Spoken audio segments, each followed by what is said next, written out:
Hi,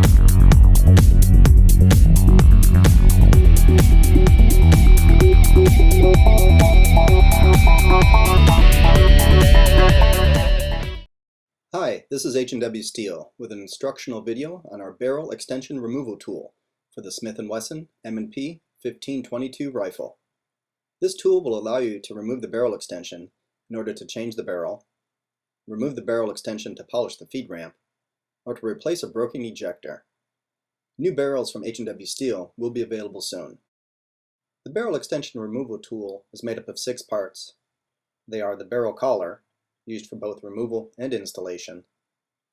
The removal tools are the removal nut, a brass collar, and a thrust ring.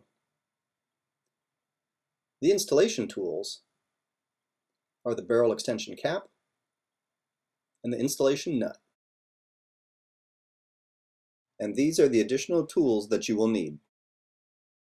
To begin, make safe and break down your rifle according to the owner's manual. Using the H&W Steel barrel nut wrench, remove the barrel nut and quad rail from the upper receiver. Then slide the barrel out the back of the upper receiver. This is the barrel extension, which is press fit onto the base of the barrel. It is held down by 2 roll pins, which we've already removed. You will need to remove your roll pins. You can do this by mounting the barrel in a vise with barrel vise jaws and using the brass hammer and roll pin punch to hammer them out. It is important to notice the small gap between the barrel extension and the machine shoulder on the barrel. Also notice the few thousandth gap under the feed ramp. These gaps will be critical to maintain during reassembly. The barrel extension does not contact the machine shoulder. Pressing the barrel extension too far will result in contact between the bottom of the feed ramp and the top of the barrel chamber, causing failure of the cast metal at the base of the feed ramp. Now assemble the barrel extension removal tool. Thread the removal nut onto the barrel collar. Then insert the brass collar followed by the thrust ring. Note that the thrust ring can only slide onto the barrel collar one way. Slide the completed tool assembly onto the barrel and thread the barrel collar onto the barrel. Tighten only by hand until a slight resistance is felt. When hand tight, there will be a slight gap between the thrust ring and the barrel extension.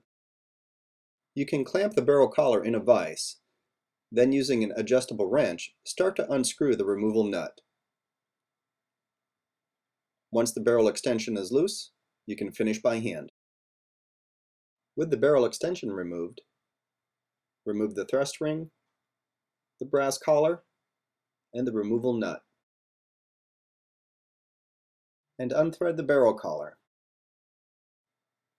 Disassembly is now complete. With the barrel extension removed, now would be a good time to polish the feed ramp.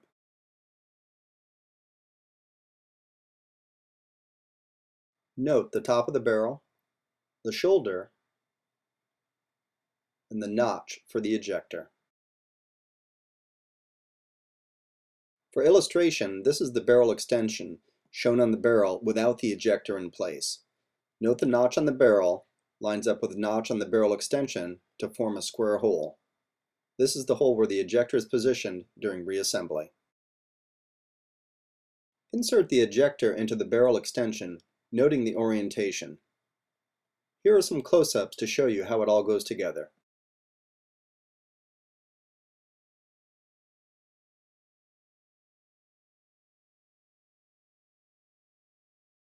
Now, slide the assembled barrel extension partially onto the barrel, noting the position of the ejector. This will only fit onto the barrel one way, so a little trial and error might be needed. Holding the barrel in a vertical position helps in reassembly.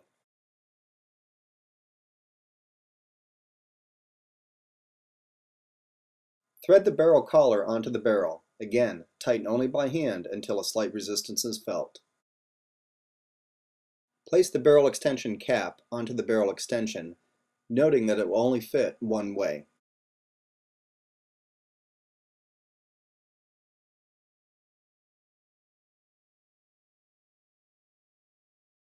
Slide the installation nut over the cap and barrel extension. Thread onto the barrel collar. The knurl is for hand tightening, which is sufficient in our experience.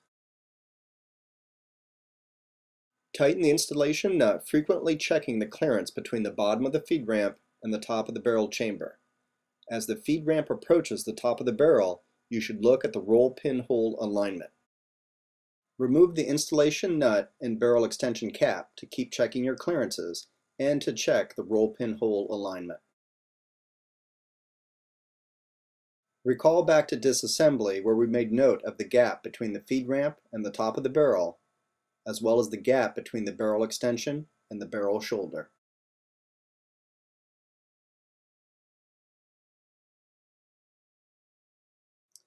Also check the roll pin hole alignment. This one is not quite there. Reassemble the barrel extension cap and installation nut and continue tightening.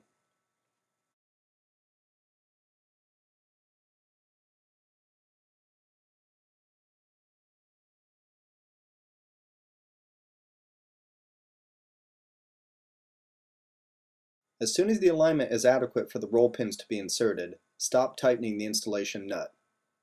Over-tightening of the installation nut will result in contact between the bottom of the feed ramp and the top of the barrel chamber, causing failure of the cast metal at the base of the feed ramp.